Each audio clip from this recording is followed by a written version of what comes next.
একদল গেছি গা কান্দে সবার আইছি, আর একদল কান্দে ভাইয়াও ভাইলাম না।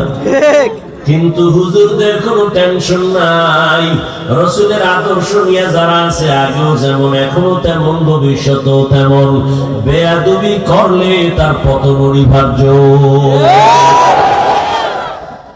এই যত ঝামেলা দেখো বাংলাদেশে, সব আলেমদের সাথে বেয়াদবি করার ফলাফল। ভালো করে বুঝুনি মুমিন, চেয়ারের মেয়াদ শেষ, আর আমগো হুজুর গো চেয়ারের মেয়াদই নেই, আবার শেষ কি?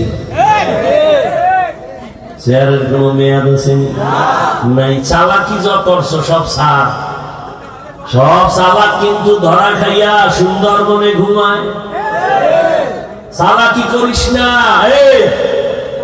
গত পরশুদিন